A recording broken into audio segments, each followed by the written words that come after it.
Dan kita melihat pemirsa sudah ramai hadirin datang, wajah-wajah yang sangat familiar baik di bidang bisnis, investasi dan juga politik berkumpul menjelang peluncuran Daya Anagata Nusantara atau sering disingkat Danantara yang kita tunggu beberapa saat lagi akan dilakukan oleh Presiden Republik Indonesia Prabowo Subianto. Danantara sendiri adalah Indonesia Sovereign Fund atau dana investasi nasional yang terinspirasi dari apa yang dimiliki oleh negara-negara tetangga. Kita tahu Singapura memiliki Temasek, sementara Malaysia memiliki Khazanah, dan diharapkan Bapak Ibu Danantara para ini tamu undangan, kami silakan untuk menempati tempat duduk. akan mengelola dana-dana BUMN tersebut. Sesaat lagi kita akan menantikan kehadiran Presiden Republik Indonesia. Kami sampaikan sekali lagi, dimohon untuk bisa menempati tempat duduk yang telah disediakan. Apabila tempat duduk bagian depan sudah terisi, kami mohon dan untuk pemirsa bisa saat ini menempati tempat telah duduk terhubung bagian bersama tengah kita sampai lewat dengan sambungan belakang. teleconference Head of Research dari NH Korindo Sekuritas Indonesia, Eza Ridho Ibnu Tama. Mas Eza, selamat pagi. Selamat pagi. Saya panggil Mas Eza atau Mas Ridho? Ezar aja Pak, nggak apa-apa. Ezar ya, Mas Ezar. Ada berbagai pertanyaan yang muncul terkait dengan peluncuran Danantara ini. Ada awalnya kita tahu bahwa ada 7 BUMN yang masuk di dalam Danantara, tapi kemudian belakangan kita dengar juga Indonesia Authority Investment (INA) juga masuk ke dalamnya. Malah kemudian setelah kita lihat undang-undang BUMN terbaru yang baru disahkan 4 Februari yang lalu, itu malah disebutkan bahwa pada akhirnya nanti seluruh BUMN akan dikelola oleh BPI Danantara. Kalau pandangan para pelaku pasar sendiri sebetulnya Mas Ezar, apakah kemudian kehadiran Danantara ini sesuatu yang positif atau sesuatu yang negatif atau sesuatu yang netral? Bagaimana Mas Ezar? Jadi pandangan kami di NH Korindo adalah ini menjadi sentimen yang netral. Soalnya kita melihat soalnya mayoritas analis dan ekonomis di pasar memang lihatin ini sebagai sentimen negatif ya. Soalnya mereka merasa ini akan membengkak APBN, akan meningkatin keperluan untuk lebih banyak di dalam budgetnya pemerintah, di dalam efisiensi, dan efisiensinya dialokasikan ke Danantara sendiri. Tapi ada beberapa pelaku pasar yang bilangin ini menjadi sentimen positif. Soalnya memang jika kita melihat suksesnya Temasek dan juga Sovereign Wealth Fund untuk negara-negara di Timur Tengah seperti di Dubai, dan juga di Sovereign Wealth Fund-nya di dalam Saudi Arabia, memang Sovereign Wealth Fund itu menjadi hal yang bisa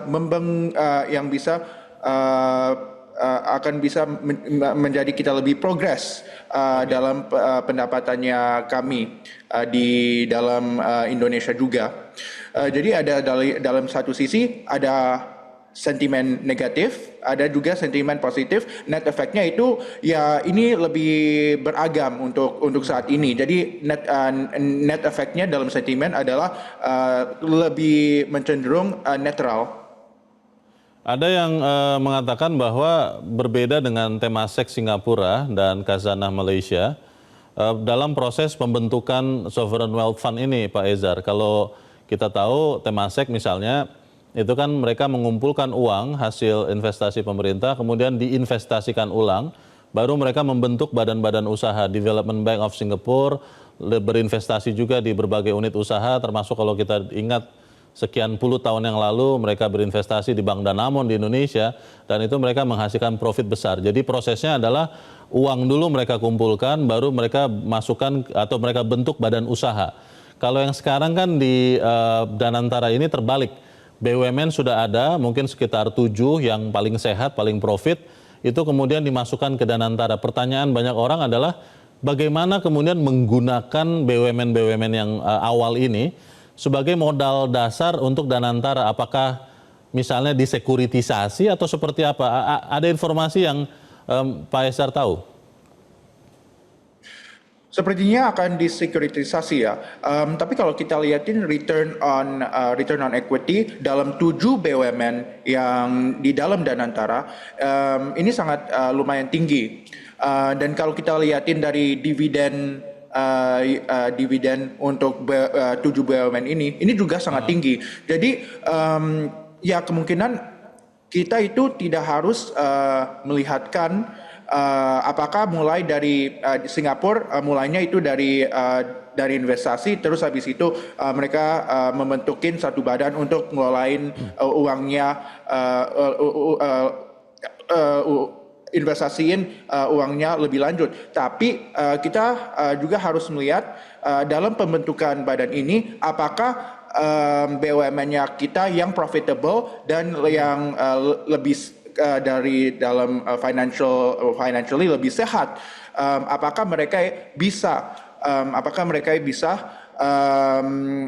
menghasilkan lebih untuk negara ini. Soalnya kita udah melihat bahwa Prabowo akan suntik lebih banyak uang kepada Danantara untuk menghasilkan lebih banyak pendapatan untuk negara saat ini. Dan kelihatannya karena obligasi Republik Indonesia kemarin dilelang di primary market kurang terlalu dilayak ya, atau agak sepi kemarin di primary market. Nah, pemerintah harus melihat sumber pendapatan yang lain. Jadi ini what comes to mind is the sovereign wealth fund untuk mencarikan sumber dana yang lain gitu selain ORI.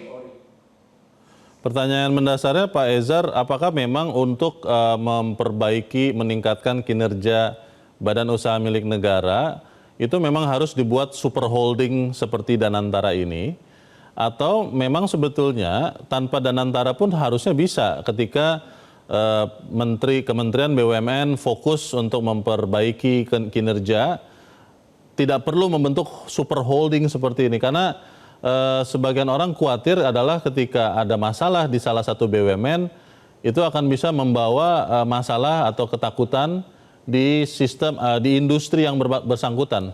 Bagaimana Pak Ezar? Sebenarnya sih kalau kita melihat mayoritas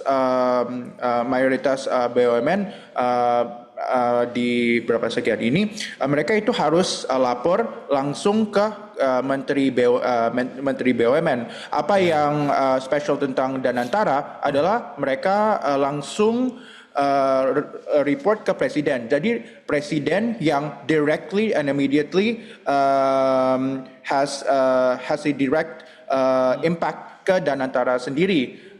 Gitu. Tapi kalau kita lihatin apakah Danantara dibutuhkan untuk ngelolahin BUMN lagi, sebenarnya tidak.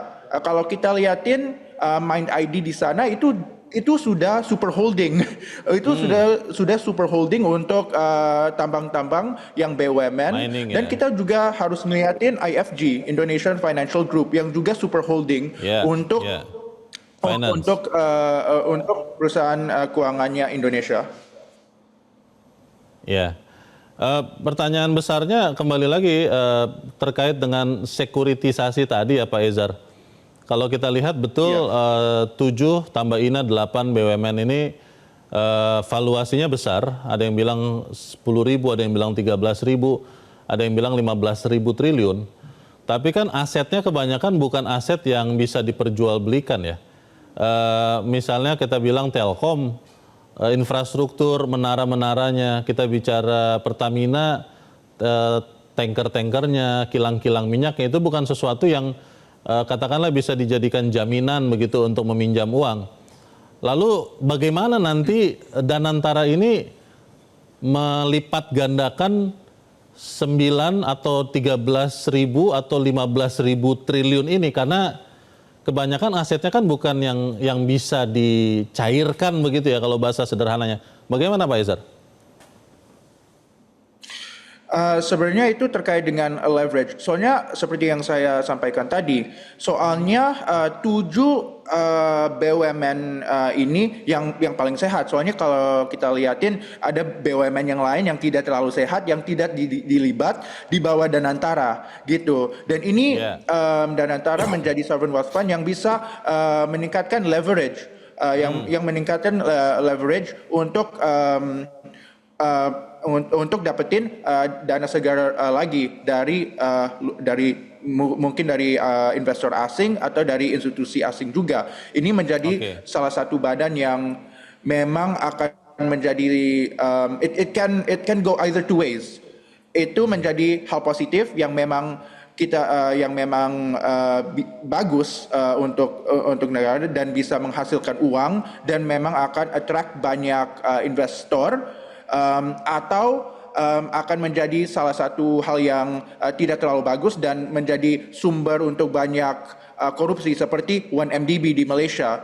Jadi there are two ways. Soalnya memang ini melibatkan pemerintah dan memang ada banyak there's a lot at the line juga. Soalnya kalau kita melihat sentimen di dalam Indonesia, sentimen untuk orang investasi ke dalam Indonesia kurang menarik dan tidak ada sentimen yang terlalu signifikan katalis yang untuk orang investor-investor asing besar masuk gitu. Pak Ezar dan pemirsa, kita juga sedang menyaksikan di layar kaca Metro TV Presiden Prabowo Subianto dalam satu mobil akan menuju ke lokasi peluncuran bersama dengan mantan Presiden Joko Widodo dan mantan Presiden Susilo Bambang Yudhoyono. Dan mobil ini dikendarai oleh Sekretaris Kabinet Mayor Teddy Indra.